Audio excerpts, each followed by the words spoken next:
The 4 laptops, as a confirmation, they were not robbed off by an officer who was holding them.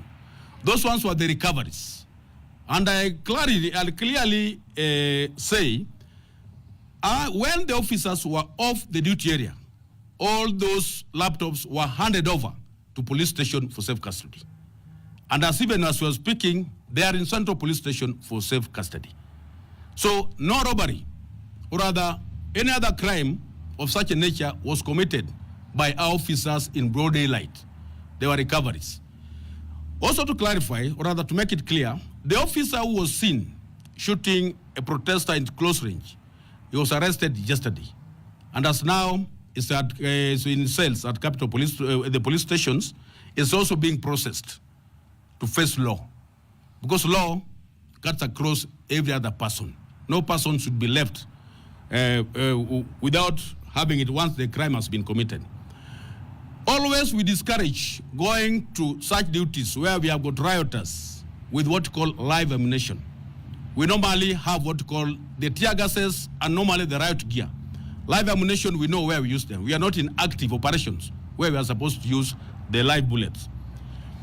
In analysis, as yesterday, the reports that we have received at Central Police Station, we have got 4 reports of malicious damage which were caused out of the purported demonstration which turned violent. There are also 7 cases of robbed of funds. These ones I say that the cases which have been reported. I know there are other cases which might have not been reported. There might be more than that. And 2 breakings. The breakings are for the shops.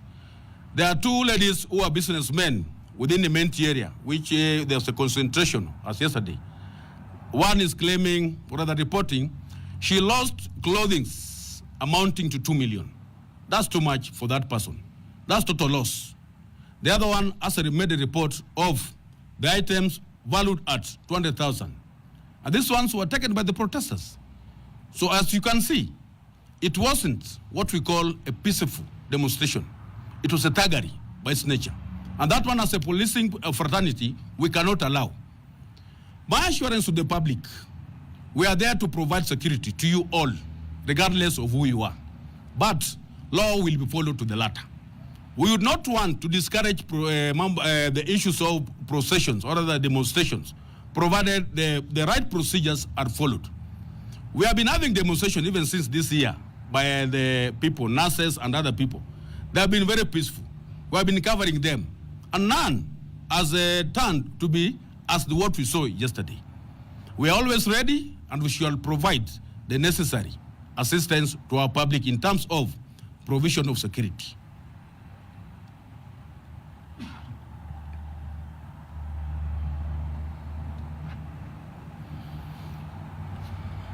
Yes, bro.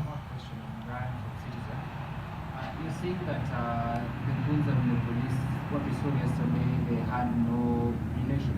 But from videos that are online, that you can see online, the police and the goons, the police were escorting the goons, or rather the goons were being escorted by the police. Now, when you say that they had no relations, what makes you say that the police and the goons are not working together?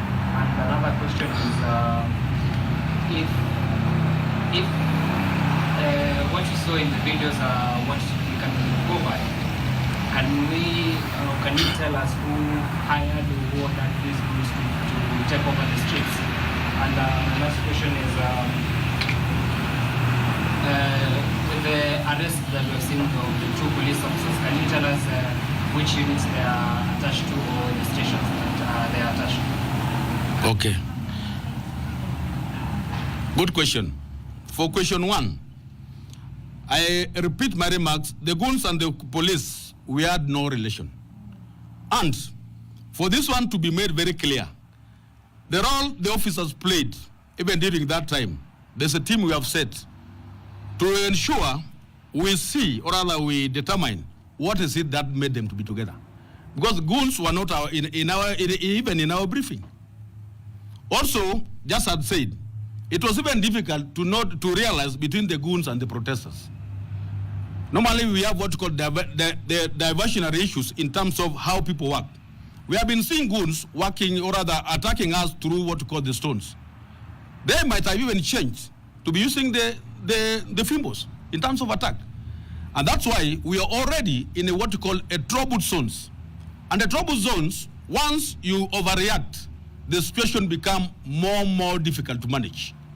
That's why even you see, there are other people whom we could even arrest. But in terms of an appreciation, arresting them will make the situation to be more worse than how it was. And that is why I'm saying also, our team, which have been made, who have been assembled, are going to investigate who are these goons through the exploration of the photos we are seeing, and who hired them, who made them to be there. And who made them to be there, once you arrest one or two, automatically we are going to interrogate and to get who did so. The other thing you have, the question is the officers. These officers are officers from our commands. One officer is from Kayole Police Division. The other one was from the Kilimani. It was an amalgamated team assembled for purposes of the operations we are having. And that's normally how we work. And that's why even you see, yesterday they were arrested instant because they were very visible.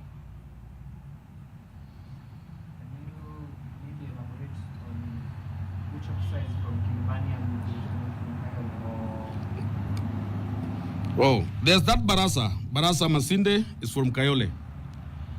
Then Kipiegon. Kiprono is from Kilimani. They were all forming what you call anti-riot team. The arms they were having were purely for dispersing rioters. Yes, madam.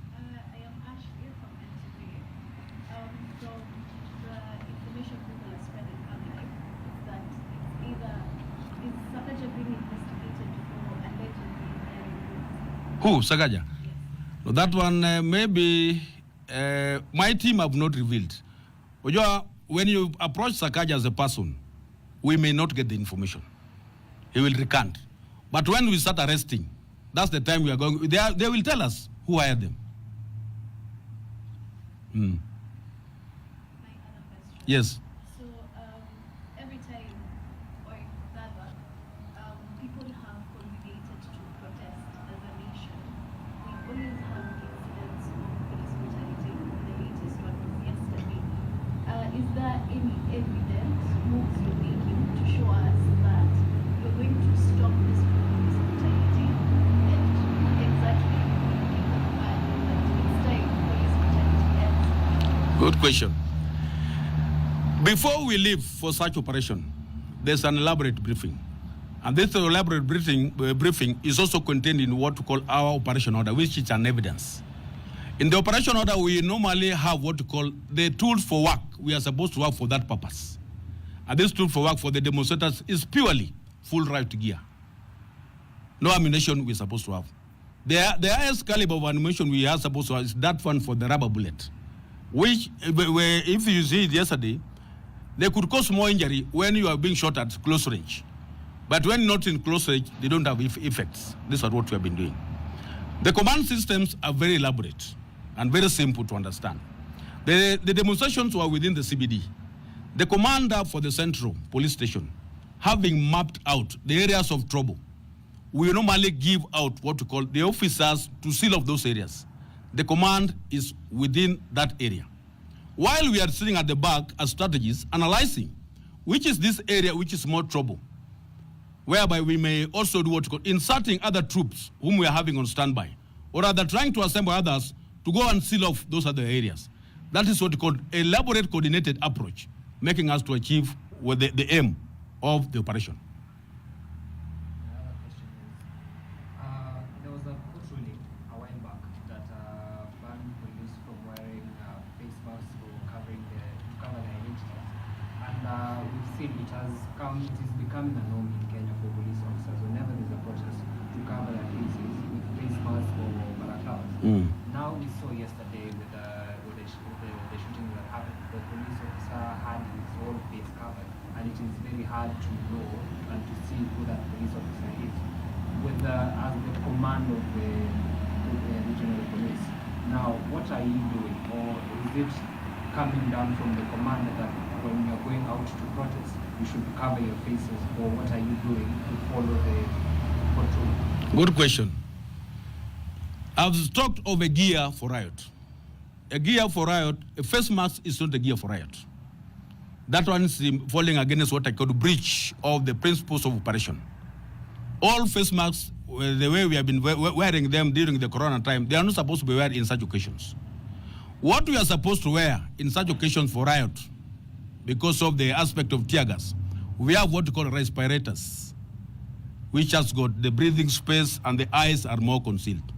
We discourage the wearing of face masks. We are not supposed to wear them. And that one is forming part of what we call the ingredients of a briefing before people leave. However, we may not rule out. We are in a society of policing. Other people may go against the briefing. That's why you could see one or two or having those face masks. The majority were abiding by the law.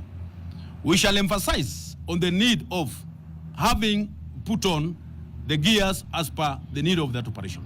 That's an assurance.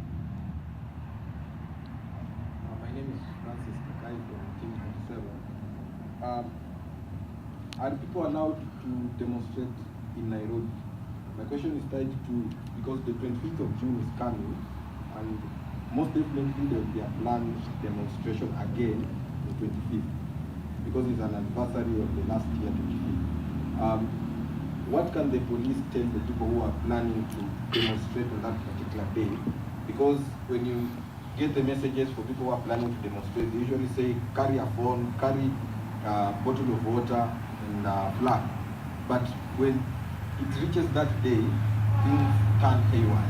So in preparedness for that particular day, because I know there was a letter that was taken to Central for people to request for them to peacefully demonstrate on that particular day. I don't know if it came here, but it was there. So how prepared are you, or what can you tell the people who are planning to demonstrate on that particular day, so that whatever happened yesterday cannot happen again? But people are prepared now to do it a better way next time. Good. For the 25th, we have got what we call an enhanced plans for that. The letter which was delivered to Central, we are equally having that copy of their intents. What I would want to urge our publics, let's restrict ourselves to what we call peaceful demonstrations. Let's not have demonstrations which are going to interfere by other people who may be not part of the demonstrators. Remember, it will be a working day. We shall be having other people operating shops, hotels, and even other advanced stages. We are looking more uncivilized when we start converging, and then as we continue, it turns violent. It beats now the logics of conducting it. And this is what is making the situation now to become worse. They become reactive. Like even the other time last Thursday, you saw some going to rough up the officers who are armed, provocative. We are not there to be at war with you, the public. We are there just to provide safety. We are there, we shall provide enough and good security, the plans we have drawn, to ensure every other person who is going to participate, and even those who are not participating, will be safe for that matter.